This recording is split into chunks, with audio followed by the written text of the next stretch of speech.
मत्ती रचित सुसमाचार अध्याय 20। स्वर्ग का राज्य किसी गृहस्वामी के समान है जो सवेरे निकला कि अपनी दाख की बारी में मजदूरों को लगाए। उसने मजदूरों से 1 दिनार रोज पर ठहराया और उन्हें अपनी दाख की बारी में भेजा। फिर एक पहर दिन चढ़े उसने निकलकर अन्य लोगों को बाजार में बेकार खड़े देखा और उनसे कहा, तुम भी दाख की बारी में जाओ और जो कुछ ठीक है तुम्हें दूंगा। अतः वे भी गए। फिर उसने दूसरे और तीसरे पहर के निकट निकलकर वैसा ही किया। 1 घंटा दिन रहे उसने फिर निकलकर दूसरों को खड़े पाया और उनसे कहा, तुम क्यों यहाँ दिन भर बेकार खड़े रहे? उन्होंने उससे कहा, इसलिए कि किसी ने हमें मजदूरी पर नहीं लगाया। उसने उनसे कहा, तुम भी दाख की बारी में जाओ।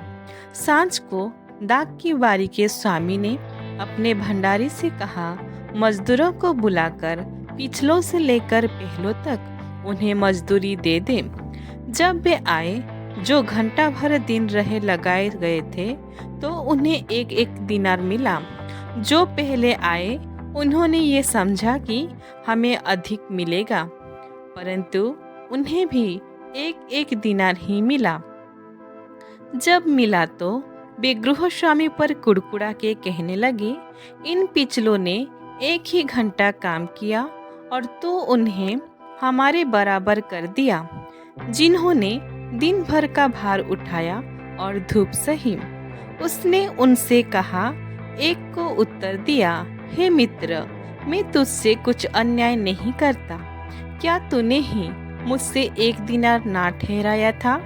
जो तेरा है उठा ले और चला जा। मेरी इच्छा ये है कि जितना तुझे दूं उतना ही इस पिछले को भी दूं। क्या ये उचित नहीं कि मैं अपने माल से जो चाहूं सो करूं? क्या मेरे भले होने के कारण तू बुरी दृष्टि से देखता है?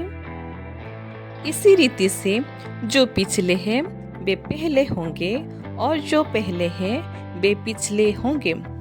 यीशु यरूशलेम को जाते हुए 12 चेलों को एकांत में ले गया और मार्ग में उनसे कहने लगा, देखो, हम यरूशलेम को जाते हैं और मनुष्य का पुत्र प्रधान याजकों और शास्त्रियों के हाथ पकड़वाया जाएगा और वे उसको घात के योग्य ठहराएंगे और उसको अन्य जातियों के हाथ सौंपेंगे कि वे उससे ठट्ठों में उड़ाए और कोड़े मारे और क्रूस पर चढ़ाए और वो तीसरे दिन जिलाया जाएगा।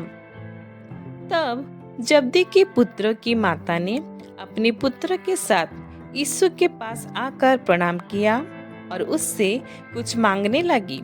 उसने उससे कहा, तो क्या चाहती है?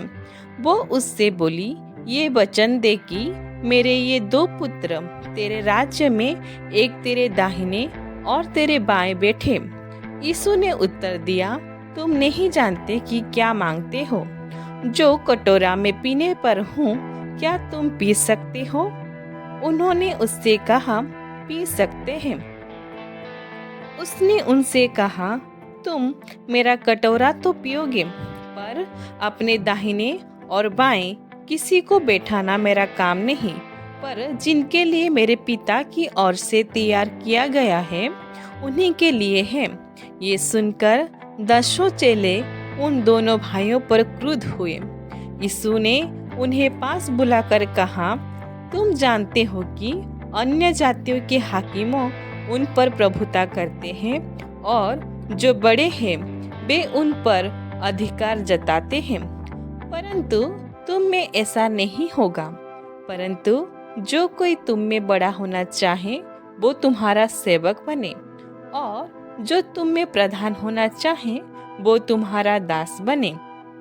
जैसे कि मनुष्य का पुत्र वो इसलिए नहीं आया कि उसकी सेवा टहल की जाए, परंतु इसीलिए आया कि आप सेवा टहल करें और बहुतों की छुड़ौती के लिए अपना प्राण दे।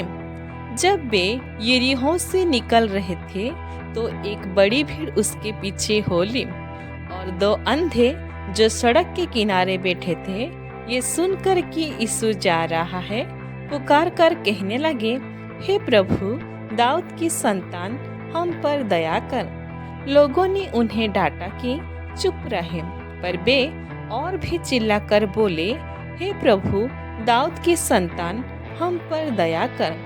तब यीशु ने खड़े होकर उन्हें बुलाया और कहा, तुम क्या चाहते हो कि मैं तुम्हारे लिए करूं? उन्होंने उससे कहा, हे प्रभु, ये कि हमारी आंखें खुल जाए। यीशु ने तरस खाकर उनकी आंखें छुई और वे तुरंत देखने लगे और उसके पीछे हो लिए। ईश्वर इस वचन से हम सभी को बहुतायत से आशीष दे। आमीन।